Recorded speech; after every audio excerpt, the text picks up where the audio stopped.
하겠습니다. 구약 신약 성경 249페이지입니다. 로마서 8장 1절에서 11절까지 우리 한 절씩 교독하여 읽도록 하겠습니다. 그러므로 이제 그리스도 예수 안에 있는 자에게는 결코 정죄함이 없나니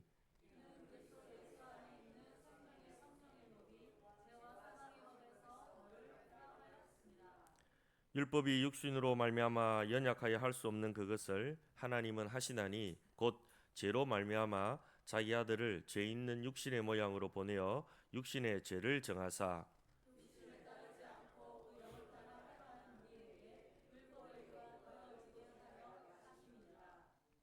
육신을 따르는 자는 육신의 일을, 영을 따르는 자는 영의 일을 생각하나니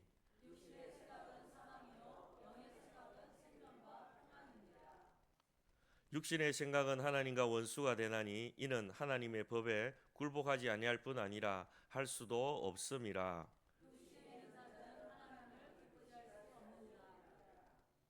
만일 너희 속에 하나님의 영이 거하시면 너희가 육신에 있지 아니하고 영에 있나니 누구든지 그리스도의 영이 없으면 그리스도의 사람이 아니라.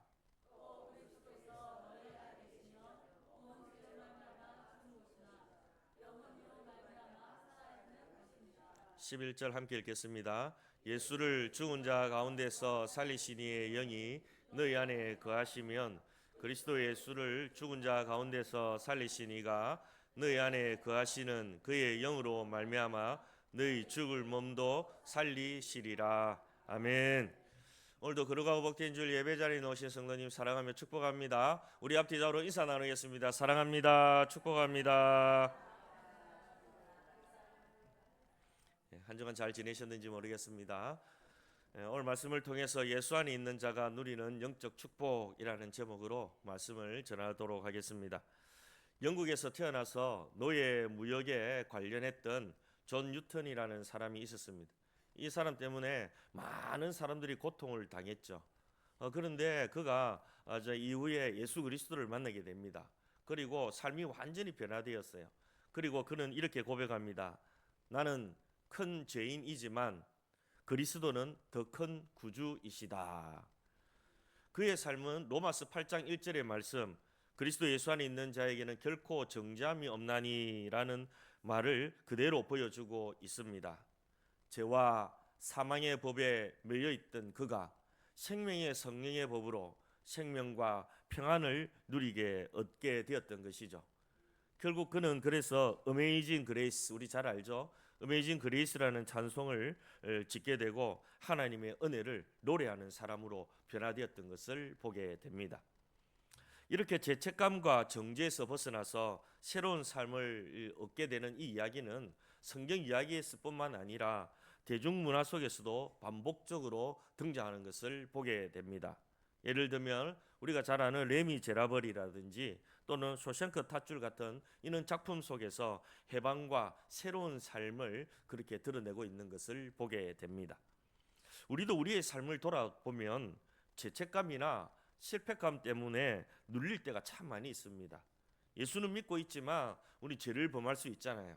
그럴 때 또 우리가 뭐 하다가 실패하면 거기에 눌려서 나는 이제 아무것도 할 수 없을 것 같다라고 이렇게 절망하고 낭망할 때가 많습니다.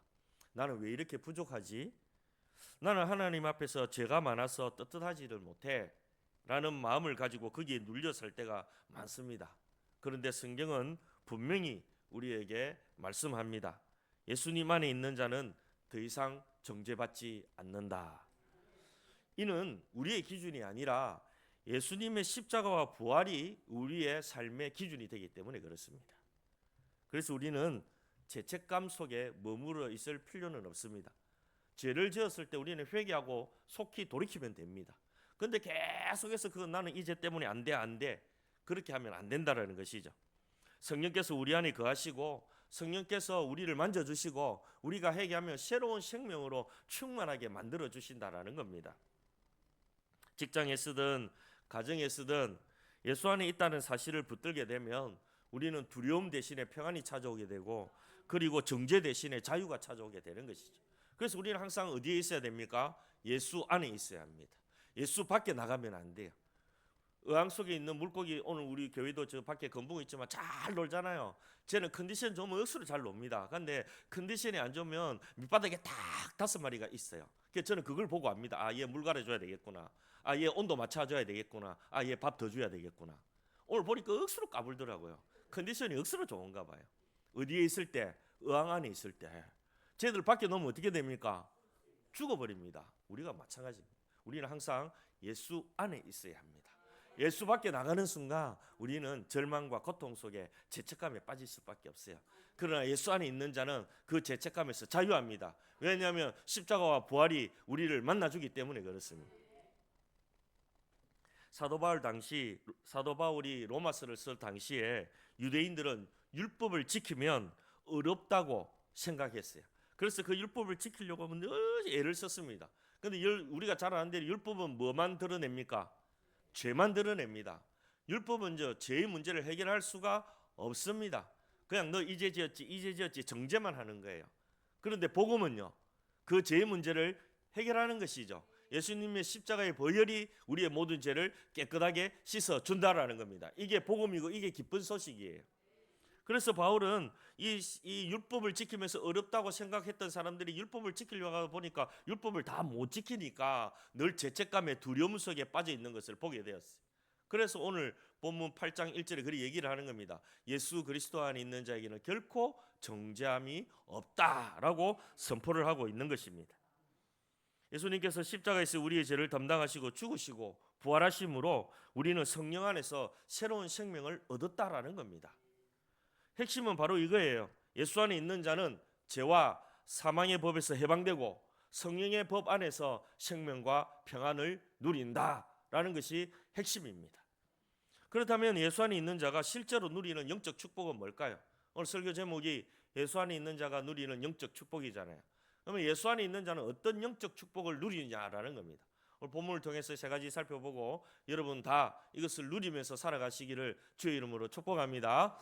첫 번째, 예수 안에 있는 자는 정죄에서 자유함을 누립니다. 한번 따라합시다. 예수 안에 있는 자는 정죄에서 자유함을 누립니다. 우리가 이렇게 책을 읽다 보면, 저도 이제 이렇게 책을 좀 읽는데, 책을 읽다 보면 중요한 부분은 줄을 치기도 하고 또 이렇게 적어 놓기도 합니다. 중요한 문장이 있고 이러면. 러시아의 문호인 톨스토이는 이런 이야기를 했어요. 가장 큰 자유는 양심의 자유다, 이런 말을 했어요. 그런데 우리는 종종 이 양심의 가책 때문에, 그죠? 우리는 눌려 살 때가 참 많습니다. 죄책감과 실패의 기억이 우리를 붙잡을 때 우리는 그 안에서 진정한 자유를 누릴 수가 없는 것이죠. 항상 거기에 눌려 살기 때문에 자유할 수가 없는 것입니다. 또 어떤 철학자는 인간은 스스로를 가장 무겁게 정죄하는 존재다라는 말을 했어요. 그러니까 남이 뭐라 하기 전에 먼저 내가 안다는 거예요. 내 죄를 내가 안다는 거예요. 그래서 그 죄책감에 빠져가지고 늘 눌려 사는 그런 경우가 많이 있다라는 것이죠. 그래서 바울은 로마서 8장 1절에 이렇게 선포합니다. 같이 읽습니다. 그러므로 이제 그리스도 예수 안에 있는 자에게는 결코 정죄함이 없나니. 아멘. 여기서 정죄다라는 이 말은 카타크리마라는 말이에요. 그런데 이 말은 뭐냐면 법정에서 내려지는 유죄 판결을 말합니다. 너 이런 죄 지었지 라고 그 판결을 내리는 거예요. 그걸 정죄라고 합니다. 법적 용어예요. 정죄라는 것은. 그러니까 너는 이 죄야 라고 유죄 판결을 내리는 겁니다. 그런데 바울은 이 법적 선언을 사용해서 예수 안에 있는 자는 더 이상 유죄 판결을 받지 않는다라는 거예요. 예수 안에 있는 자에게는 결코 정죄함이 없다 그랬으니까 이제 법적 용어로 너는 무죄야 라고 선포하고 있는 것입니다. 누구에게? 예수 안에 있는 자에게. 바울 당시 로마 교회 성도들은 율법을 붙들고 있었습니다. 그래서 이 율법은 죄를 드러낼 뿐 죄를 없애지는 못했거든요. 그래서 사람들은 여전히 죄책감 속에 살아갑니다. 그때 바울이 이야기합니다. 율법으로는 죄를 해결할 수 없습니다. 예수님께서 십자가에서 죄를 담당하셨습니다. 그래서 그분을 믿는 자, 그분 안에 있는 자만이 이 정죄에서 자유할 수 있습니다 라고 말하고 있는 겁니다. 여러분, 이 말씀은 단순한 위로가 아닙니다. 법정에서 판사가 무죄라고 선언하고 있는 것과 같습니다. 죄의 증거가 분명히 있지만 예수님의 십자가가 그 모든 증거를 다 씻어버리고 덮어버렸다라는 겁니다. 그래서 하나님은 우리를 향해서 너는 무죄다라고 선포하고 있는 것이죠. 성경에 보면 정죄에서 자유함을 누리는 이야기들이 참 많이 나옵니다. 요한복음 8장 11절에 보면 예수님은 간음하다 잡힌 여인에게 이렇게 말씀합니다. 대답하되 주여 없나이다. 예수께서 이르시되 나도 너를 정죄하지 아니하노니 가서 다시는 죄를 범하지 말라 하시니라. 예수님도 정죄하지 않는다라고 말씀합니다. 그리고 더 나아가서 시편 32편 1절에 보면 다윗은 이렇게 말해요. 허물의 사함을 받고 자신의 죄가 가려진 자는 복이 있도다. 예수 안에서 우리는 모든 죄의 문제를 해결받았습니다. 그래서 우리는 복된 자입니다. 사는 여러분, 혹시 아직도 과거의 죄책감 때문에 눌려 계시는 분이 계시는지요? 왜 나는 이렇게 부족할까? 나는 죄가 많아서 하나님 앞에 떳떳할 수가 없고 기도해도 응답이 없는 것 같아라고 생각하고 계시는 분이 있으십니까? 그러나 오늘 말씀은 분명히 말합니다. 예수 안에 있는 자는 더 이상 정죄를 받지 않습니다. 직장에 쓰든 가정에 쓰든 실패와 실수 때문에 마음이 무거울 때에 이 말씀을 붙드시기 바랍니다. 예수 안에 있는 자는 자유합니다. 죄에서 자유합니다. 그래서 우리 찬송가도 있잖아요. 죄에서 자유를 얻게 함은 보혈의 능력 주의 보혈. 그렇습니다. 예수님의 보혈은 우리를 죄와 사망과 저주에서 자유케 하는 능력이 있습니다. 그러므로 여러분 예수 안에 거하시기 바랍니다. 정죄에서 자유함을 누리는 삶을 살아가시기 바랍니다. 혹이 연약하여 죄를 범했을 때는 속히 주님 앞에 나가서 회개하시고 그 죄책감으로부터 벗어나시기 바랍니다. 우리가 어떤 죄를 지어도 예수님의 보혈은 그 모든 것을 덮을 수 있는, 씻을 수 있는 능력이 있기 때문에 그렇습니다. 그리고 예수님은 우리를 늘 품어주십니다. 우리의 회개를 들으시고 용서하시는 분이 우리 주님이십니다. 그러니까 우리는 늘 그분 앞에 나가서 죄를 용서함 받고 그렇게 새롭게 우리는 살아가야 합니다. 그것이 우리 삶이 되어야 되는 거예요. 죄책감에 눌려있지 마시기 바랍니다. 우리 예수 안에 있는 자는 결코 정죄함이 없습니다. 우리는 죄에 매여 사는 사람들이 이제 아닙니다. 우리는 죄에서 자유한 사람들입니다. 한번 따라합시다. 나는 죄에서 자유하다. 그렇습니다. 죄에 눌려 살지 마십시오. 오늘도 예수 안에서 자유와 생명과 소망을 누리며 살아가는 여러분 되시기를 축복합니다. 예수님이 다 해결해 놓은 거 우리는 누리면서 사는 겁니다. 그죠? 우리의 힘으로 뭔가 죄의 문제는 해결할 수 없습니다. 오직 예수 그리스도의 십자가의 보혈의 능력이 우리를 죄와 사망과 저주에서 우리를 자유케 하시는 능력이 되는 겁니다. 그래서 우리는 이 말씀 붙들어야 됩니다. 그리스도 예수 안에 있는 자에게는 결코 정죄함이 없다라고 선포하고 나가는 여러분 되시기를 주의 이름으로 축복합니다. 두 번째, 예수 안에 있는 자는 생명과 평안을 누립니다. 한번 따라합시다. 예수 안에 있는 자는 생명과 평안을 누립니다. 사람들은 누구나 편안하게 살아가기를 원합니다. 그죠? 그런데 세상에서 말하는 이 평안은 잠깐의 안도감이라든지 혹은 환경이 좋아졌을 때 느끼는 그는 안정감을 얘기할 때도 있습니다. 아, 편안해. 물질도 많고 이제 건강도 되고 우리 자녀들도 잘 되고 나는 이제 평안해. 하지만 일시적이잖아요. 평생을 그렇게 갈 수는 없습니다. 하지만 성경은 분명히 말합니다. 육신의 생각은 사망이요 영의 생각은 생명과 평안이다 라고 우리에게 말씀합니다. 우리는 예수 안에 있는 자가 누리는 이 참된 생명과 참된 평안을 누리는 사람들입니다. 바울은 이렇게 얘기를 해요. 육신의 생각은 사망이다 라고 단호하게 말합니다. 여기서 육신의 생각은 뭘까요? 이것은 단순히 우리 몸을 따라 사는 그런 것만 얘기하는 것이 아니라 하나님 없는 자기 중심적 삶을 말하는 겁니다. 그러니까 육신의 생각을 따라 산다라는 것은 내 생각대로 내 마음대로 내 좋은 것 따라 살아가는 거예요. 하나님이 뭘 좋아할까 하나님 뭘 기뻐하실까는 전혀 생각하지 않고 내 육신이 좋아하는 것만 쫓아가는 그런 것을 육신의 생각이다라고 말합니다. 예를 들면 세상 성공만을 쫓고 물질만을 의지하고 내 욕망만을 채우려는 삶은 결국 이렇게 사망의 길로 간다라는 겁니다. 겉으로는 화려해 보여도 마음 깊은 곳에는 두려움과 불안이 늘 자리하고 있죠. 이거 잃어버리면 나 언제 어떻게 하지? 그것이 바로 사망의 그림자입니다. 연예인들이 많이 그렇죠. 막 뜰 때는 막 존경받으니까 좋아요. 그런데 이게 이제 드라마도 안 들어오고 자기도 이제 안 하면 한 1년, 2년, 3년 그냥 놀아버려요. 그러면 이제 조마심이 일어납니다. 내가 잊혀지지는 않았을까? 잘 될 때는 진짜 길만 지나가도 다 알아봤는데 한 2, 3년 없으면 그냥 잊어버려요, 사람들은. 그러면 이 연예인들은요, 막 고통 속에 있습니다. 가수들도 마찬가지. 이 사망의 그림자가 들어오는 거죠. 참된 평안이 없는 겁니다. 지금 잘 되어도 그들 마음속에 늘 두려움이 있습니다. 아, 내가 나이 먹으면 어떻게 하지? 내가 인기 떨어지면 어떻게 하지? 내한테 드라마 안 들어오면 어떻게 하지? 막 그렇게 어두운 그림자가 항상 채워져 있습니다. 어떤 부자가 있었습니다. 그는 돈으로 모든 것을 할 수 있다 생각하고 돈 버는 데만 집중했어요. 그런데 돈을 벌다 보니까 건강을 잃어버리고 이제 죽기 직전에 되었습니다. 그는 그 죽음의 직전에서 깨닫습니다. 아, 돈이 다가 아니구나.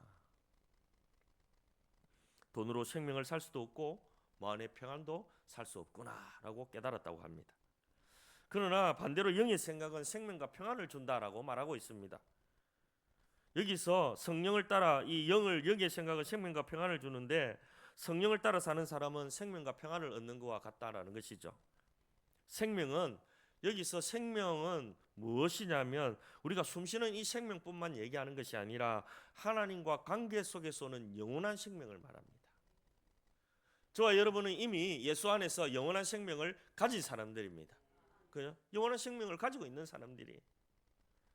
그리고 평안은 이 세상이 주는 그런 평안이 아니라 조금 주다가 없어지는 그런 평안이 아니라 하나님으로부터 오는 평안을 말하는 겁니다.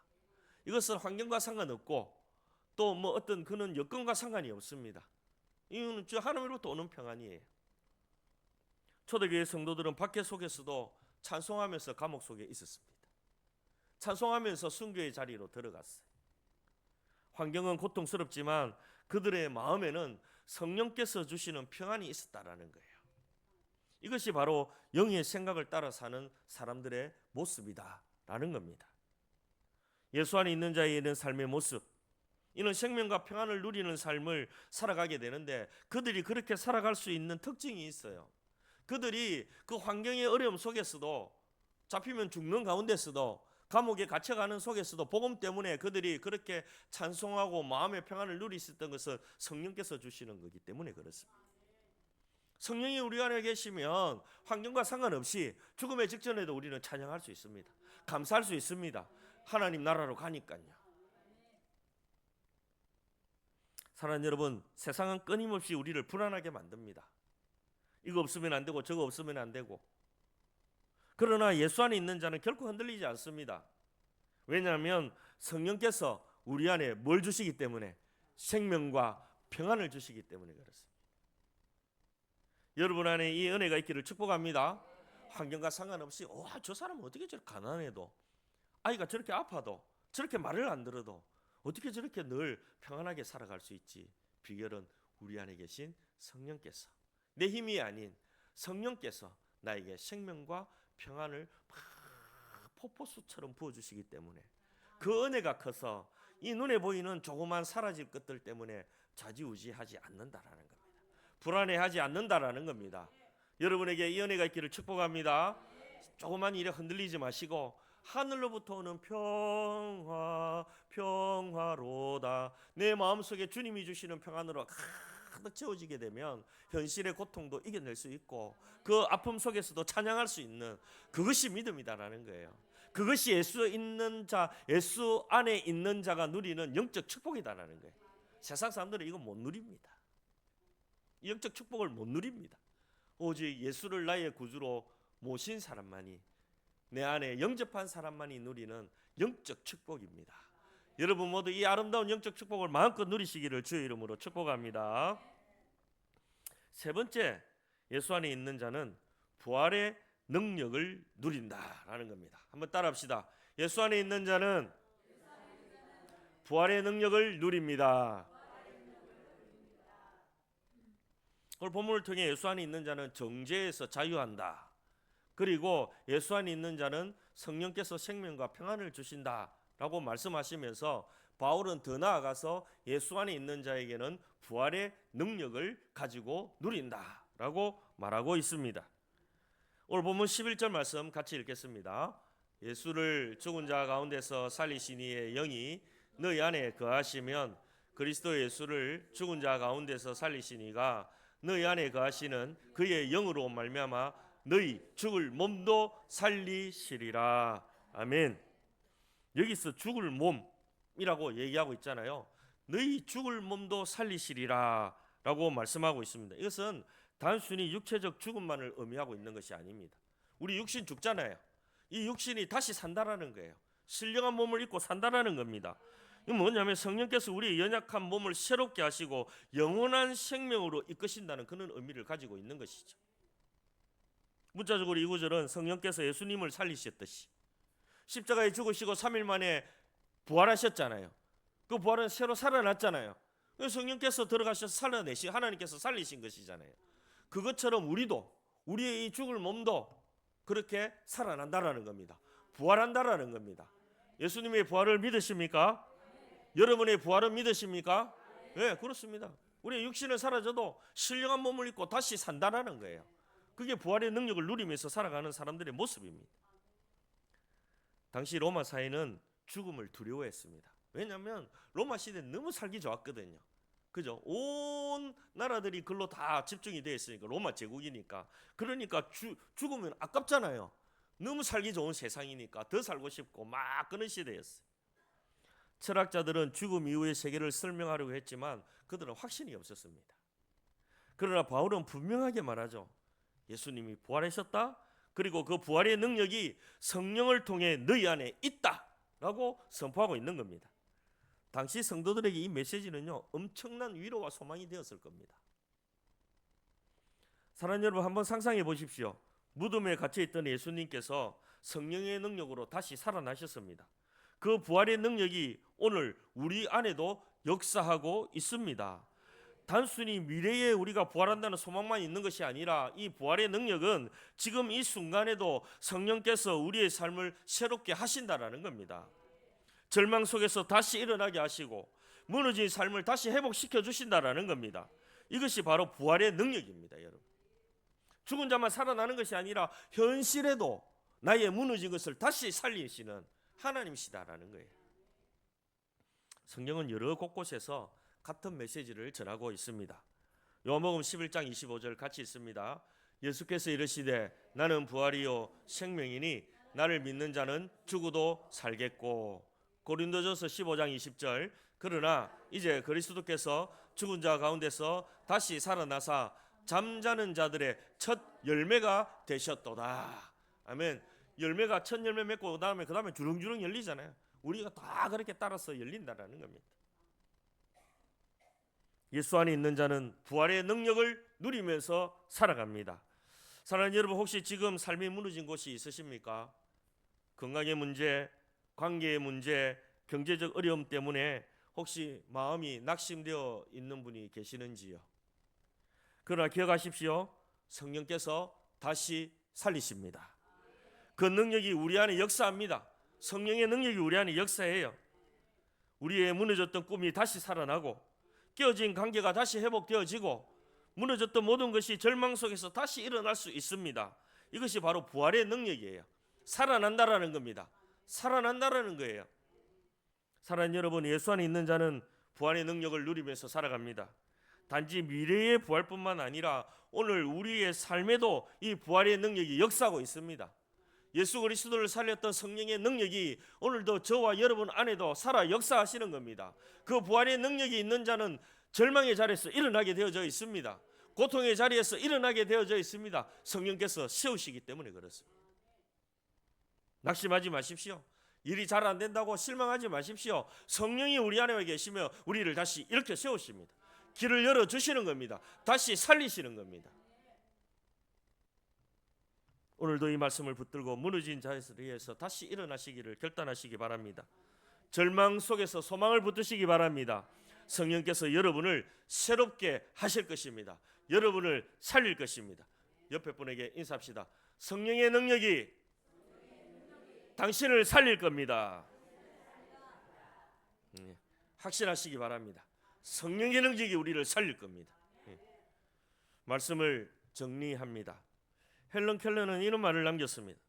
어둠 속에서도 희망을 붙드는 자는 결국 빛을 보게 된다. 어둠 속에서도 희망을 붙드는 자는 결국 빛을 본다라는 겁니다. 우리의 신앙도 그렇습니다. 죄와 두려움, 죽음의 그림자가 우리를 덮을 때 예수 안에 있는 자는 그 안에서 자유와 평안과 부활의 능력을 붙들고 살아가는 겁니다. 오늘 우리가 살펴봤던 이 로마서 8장은 우리에게 이 세 가지 복음을 선포합니다. 예수 안에 있는 자는 정죄에서 자유합니다. 더 이상 과거의 죄책감에 묶이지 마시기 바랍니다. 두 번째, 예수 안에 있는 자는 생명과 평안을 누립니다. 세상이 줄 수 없는 참된 평안이 성령 안에서 주어지는 것이에요. 세 번째 복음은 예수 안에 있는 자는 부활의 능력을 누립니다. 절망 속에서도 다시 일어날 수 있고 장차 영광의 부활을 소망하면서 살아가게 되는 것입니다. 이 모든 은혜는 예수 안에 있는 자에게 주어지는 영적 축복입니다. 예수 안에 있는 자에게 있는 영적 축복, 이 세 가지를 꼭 누리시는 여러분 되시기를 바랍니다. 여러분 모두 날마다 이 예수 안에 거하심으로 이 영적 축복을 누리면서 나누는 은혜가 있기를 축복합니다. 우리는 죄와 사망에서 자유합니다. 우리는 성령께서 우리에게 주시는 생명과 평안 속에 살아갑니다. 우리는 무너진 것을 다시 세워 일으키시는 성령의 능력으로, 부활의 능력으로 살아가는 영적 축복을 누리고 살아가는 거룩한 주의 백성들입니다. 낙망하지 마십시오. 절망하지 마십시오. 다시 일어나십시오. 여러분에게는 성령의 능력이 있습니다. 우리는 이런 영적 축복을 누리며 이 세상에 나누는 사람임을 꼭 기억하고 믿음으로 일어나 걸어가는 귀한 여러분들 되시기를 주의 이름으로 축복합니다. 오늘 말씀을 생각하면서 기도했으면 좋겠습니다.